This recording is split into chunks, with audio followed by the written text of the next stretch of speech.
El progreso del peregrino, capítulo 13. Evangelista sale otra vez al encuentro de los peregrinos y los prepara para nuevos trabajos. Entran en la feria Vanidad y la gente se burla de sus vestidos, de su lenguaje y de su conducta. Son perseguidos y Fiel es entregado a muerte por aquellas gentes. Apenas nuestros peregrinos hubieron salido de este desierto, Fiel, volviendo sus ojos atrás, vio venir a uno, a quien reconoció pronto y dijo a su compañero, «Mira quién viene allí». Cristiano miró y dijo, «Es mi buen amigo Evangelista». «Sí», dijo Fiel, «y mío también, porque él fue quien me encaminó a la puerta». En esto llegó a ellos Evangelista y los saludó diciendo, «Evangelista, paz sea con vosotros, amadísimos, y paz con los que les ayuden». Cristiano, bienvenido, bienvenido mi buen evangelista. La vista de tu rostro me recuerda tu antigua bondad y tus inalcanzables esfuerzos por mi bien eterno. Fiel, sí, 1000 veces bienvenido, oh dulce evangelista. Cuán deseable es tu compañía para estos pobres peregrinos. Evangelista, ¿cómo lo habéis pasado, amigos míos, desde nuestra última separación? ¿Qué habéis encontrado y cómo os habéis portado?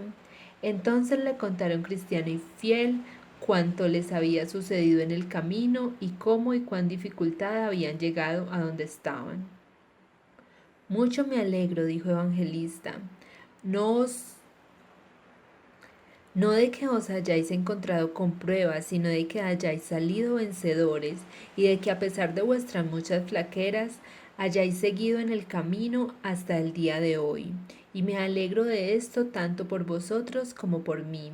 Yo he sembrado y vosotros habéis recogido, y viene el día cuando el que siembra y el que ciega gozarán juntos. Esto es, si os mantenéis firmes, porque a su tiempo segaréis si no hubieres desmayado.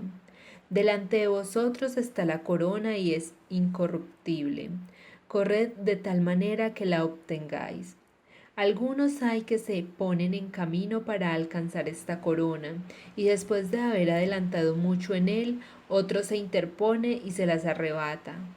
Retened, pues, lo que ya tenéis para que ninguno os quite vuestra corona. Todavía no estáis fuera del alcance de Satanás. Todavía no habéis resistido hasta la sangre combatiendo contra el pecado. Tened siempre el reino delante de vuestros ojos y creed firmemente en las cosas invisibles. No dejéis que invada vuestro corazón nada del lado acá del mundo, y sobre todo, velad bien porque vuestros corazones y sus concupiscencias, porque son engañosos sobre todas las cosas y desesperantemente malos. Poned vuestros rostros como un pedernal, tenéis a vuestro lado todo poder en el cielo y en la tierra. Cristiano entonces le dio las gracias por su exhortación y le rogó que le enseñase todavía más para ayudarles en lo que les quedaba de su camino, y tanto más cuanto que sabían que era profeta, y podía decirles alguna de las cosas que les había de suceder, y cómo podrían resistirlas y vencerlas. Lo mismo rogó también Fiel, y entonces Evangelista prosiguió. Evangelista, hijos míos, habéis oído en la palabra de verdad del Evangelio que por muchas tribulaciones es menester que entremos en el reino del cielo, y otra vez que en cada ciudad os esperan prisiones y persecuciones, y por tanto debéis esperar que muy pronto en vuestro camino las encontréis en una o en otra forma. La verdad de estos testimonios en parte ya la habéis encontrado, y lo demás no tardará en venir, porque según podéis ver, casi estáis fuera de este desierto, y por tanto llegaréis pronto a una ciudad que está muy próxima, en la cual los enemigos os acometerán y se esforzarán por mataros. Tened además por cierto que uno o los dos tendréis que sellar vuestro testimonio con sangre. Pero sed fieles hasta la muerte, y el rey os dará una corona de vida. El que allí muera, aunque su muerte será penosísima y sus padecimientos tal vez muy grandes, tendrá, sin embargo, mejor suerte que su compañero, no solo porque habrá llegado antes a la ciudad celestial, sino porque así se librará de muchas miserias que aún encontrará el otro en el resto de su jornada.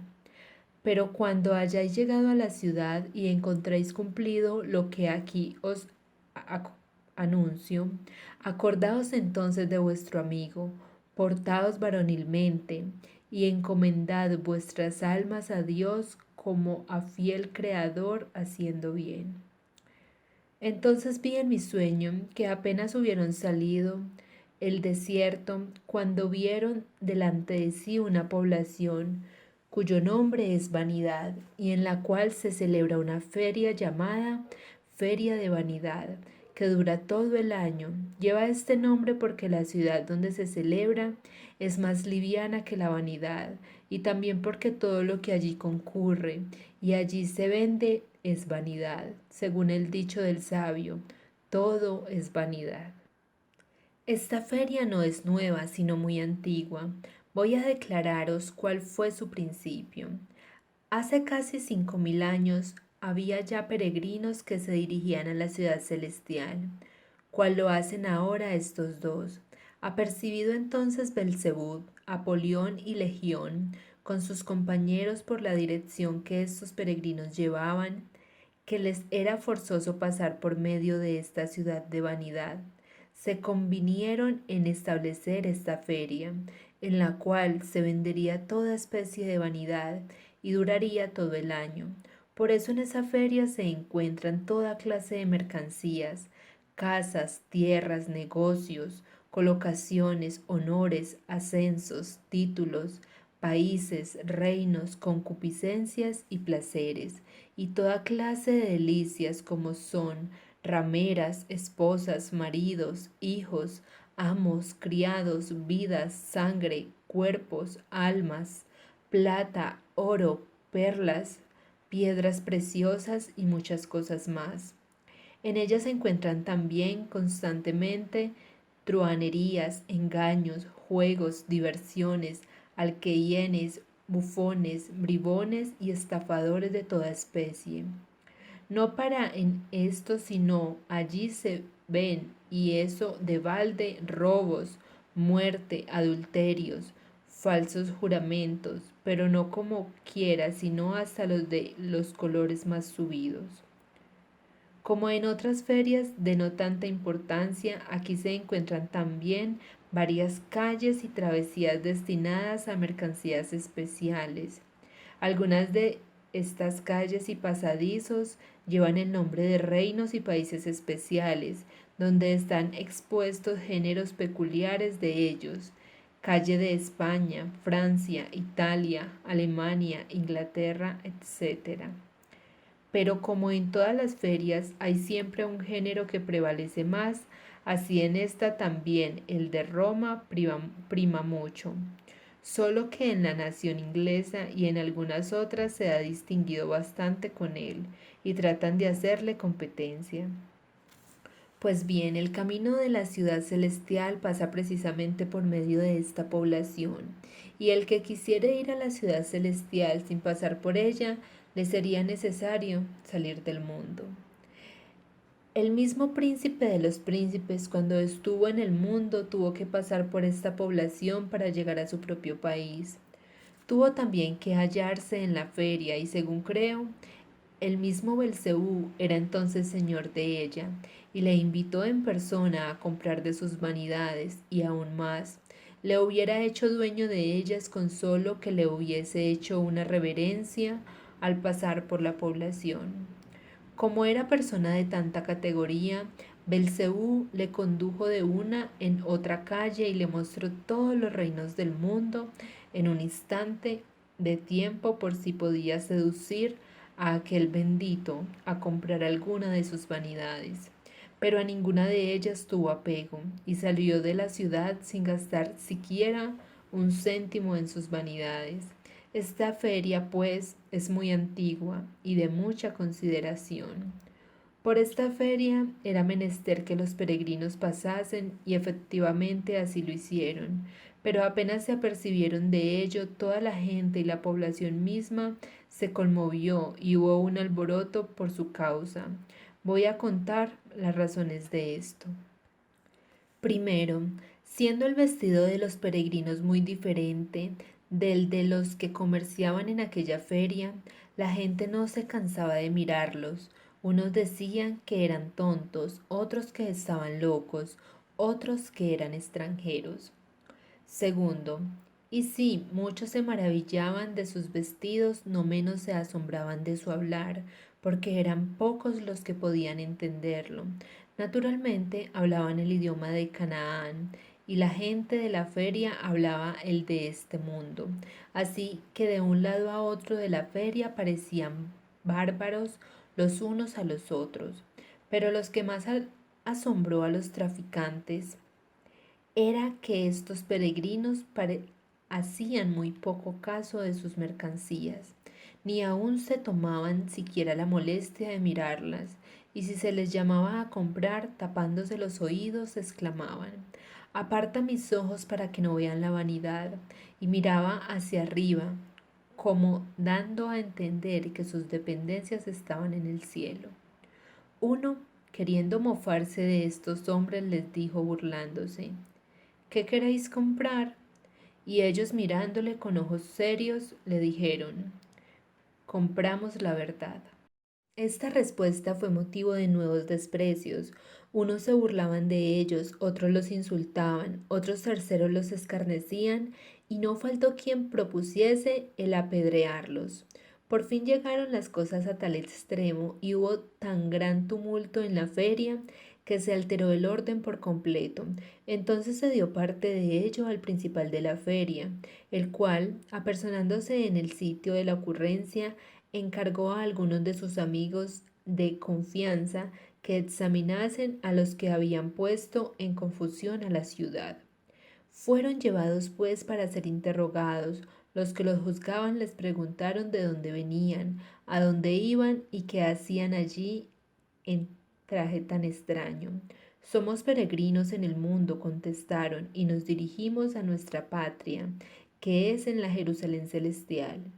No hemos dado ocasión a los habitantes de la ciudad ni tampoco a los feriantes para abusar de nosotros de tal manera y detenernos en nuestro viaje, como no sea porque hemos contestado a lo que nos pedían que compráramos, que nosotros solo quisiéramos comprar la verdad. Mas el tribunal de los jueces declaró que estaban locos y habían venido solamente a perturbar el orden de la fiesta.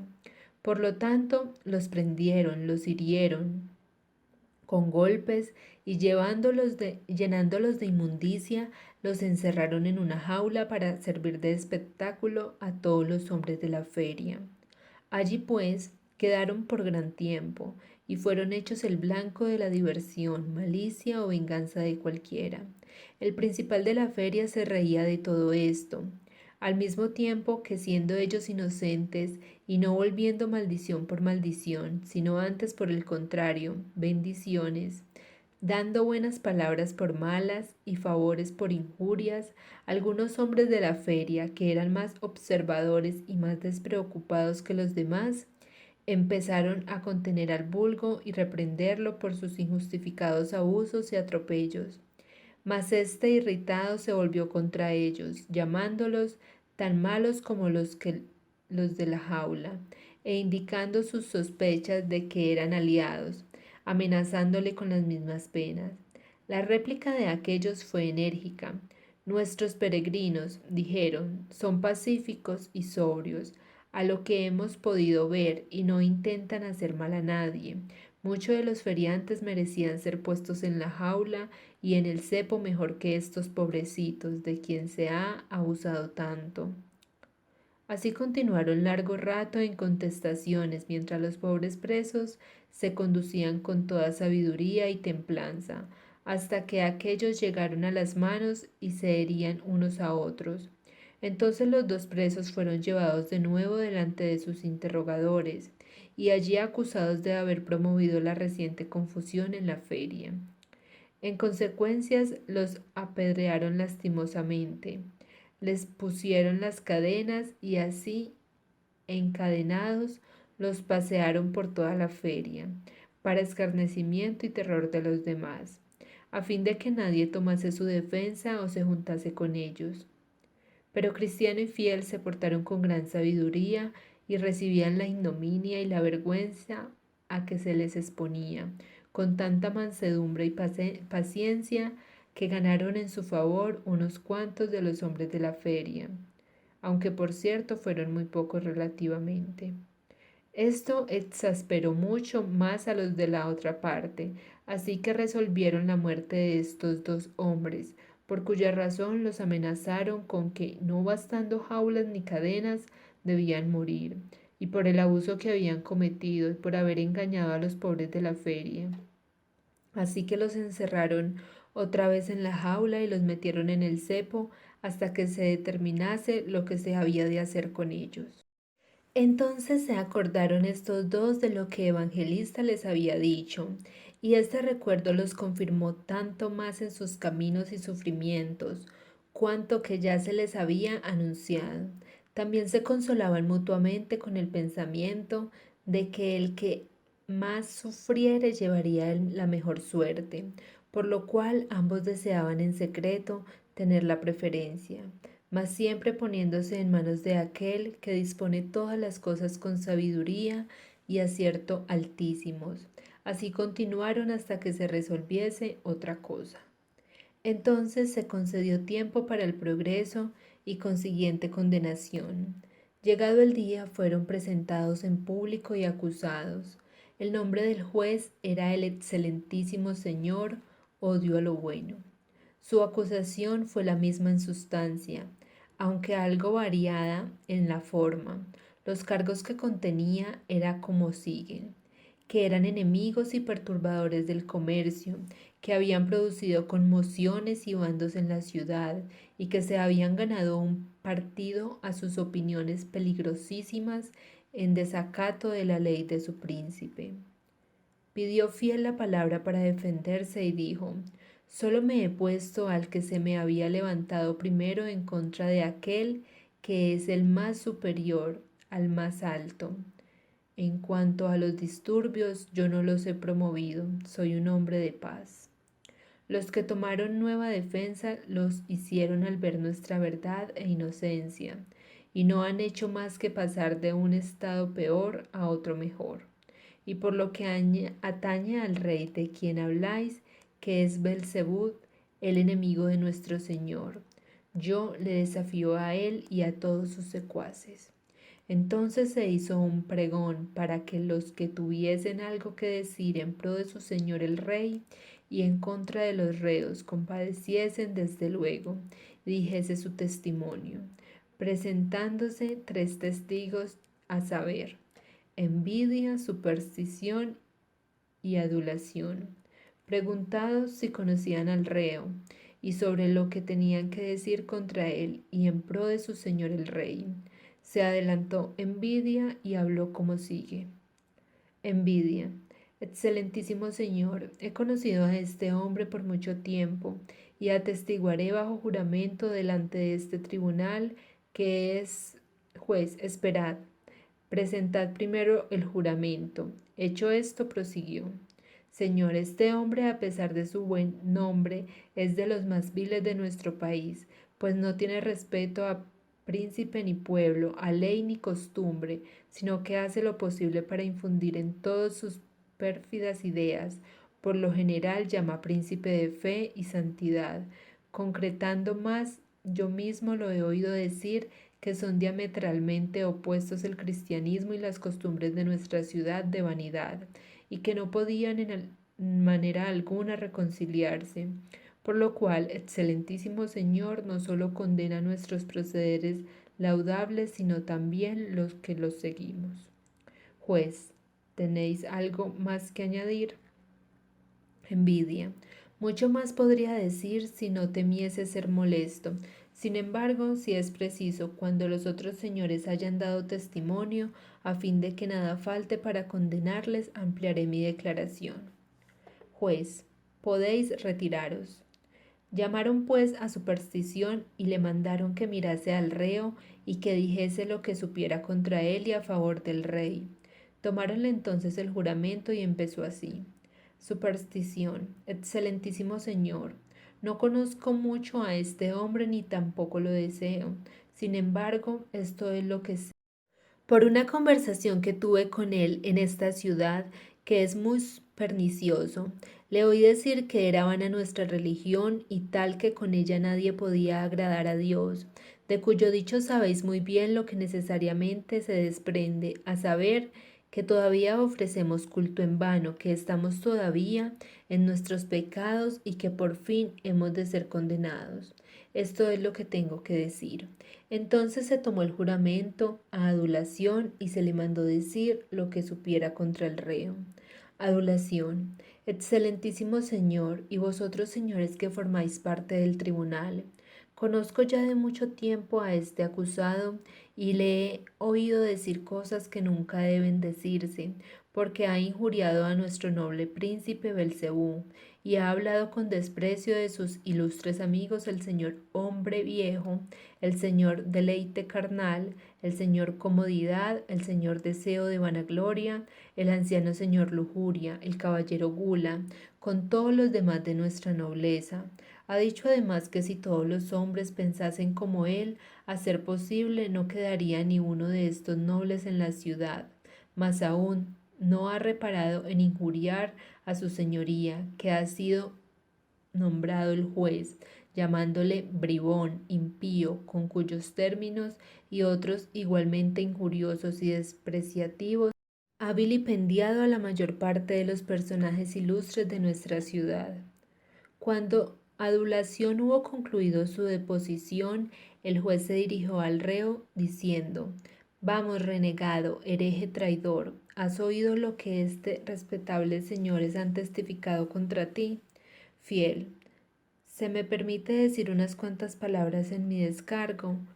Juez, ah, malvado, no mereces vivir ni un momento más, mereces solo morir en el acto. Sin embargo, para que todos vean nuestra suavidad para contigo, ¿qué es lo que puedes decir? Fiel, primero, digo en contestación a lo que el señor Envidia ha testificado, que yo no he dicho nunca otra cosa más que lo siguiente: que cualquier regla, cualesquiera leyes o costumbres o persona que estén directamente en contra de la palabra de Dios son diametralmente opuestas al cristianismo. Si esto no es verdad, convénzase del error, y pronto estoy aquí mismo delante de vosotros a hacer mi retractación. Segundo, en cuanto al segundo señor, el señor Superstición y su acusación, más dicho en el siguiente: en el culto de Dios es necesaria una fe divina, y ésta no puede existir sin la revelación divina de la voluntad de Dios. Por tanto, todo lo que se interfiere en el culto de Dios que no esté conforme con la revelación divina no puede tener otra procedencia que la de una fe humana, y esta fe no será valedera para la vida eterna. Tercero, en cuanto al señor Adulación, haciendo caso omiso de lo que ha dicho sobre injuria y sobre cosas parecidas, digo que el príncipe de esta ciudad, con toda la gentecilla de su séquito, que él mismo nos ha descrito, tiene mejor cabida y pertenecen más al infierno que a esta ciudad y a este país. Y no digo más, sino que el Señor tenga misericordia de mí. Entonces, volviéndose el juez al jurado, que durante todo el tiempo había estado en su sitio, observando y escuchando, dijo: Señores jurados, ya veis a este hombre que ha provocado un gran tumulto en nuestra ciudad. Acabáis de oír lo que estos dignos caballeros han testificado contra él. También habéis escuchado su réplica y confesión. Ahora a vosotros corresponde condenarle o salvarle, mas antes juzgo conveniente instruirlos en nuestra ley. En los días de Faraón el Grande, siervo de nuestro príncipe, y para prevenir que se multiplicasen los que de una religión contraria a la nuestra y que hiciesen demasiado fuertes, se publicó contra ellos un decreto, mandado que todos sus niños varones fuesen arrojados al río. En los días de Nabucodonosor el Grande, también siervo suyo, se publicó otro decreto ordenado que todos los que no quisieren doblar la rodilla y adorar su imagen de oro fuesen arrojados a un horno de fuego. En los días de Darío se publicó también otro edicto prescribiendo que cualquier persona que dentro de cierto tiempo invocase a otro Dios que a él fuese arrojado a una cueva de los leones. Ahora en la esencia de estas leyes ha sido quebrantada por este rebelde. No solo en pensamiento, que ni aun esto debe permitirse, sino también por palabra y obra. ¿Y puede esto tolerarse? Porque hablando del decreto de Faraón, fue hecha aquella ley sobre una suposición, es decir, a fin de prevenir un mal, pues hasta entonces no se había cometido ningún crimen, pero ahora tenemos una abierta infracción de la ley. En los casos segundo y tercero, como veis, arguye contra nuestra religión y ya que él mismo ha confesado su traición, es reo de muerte.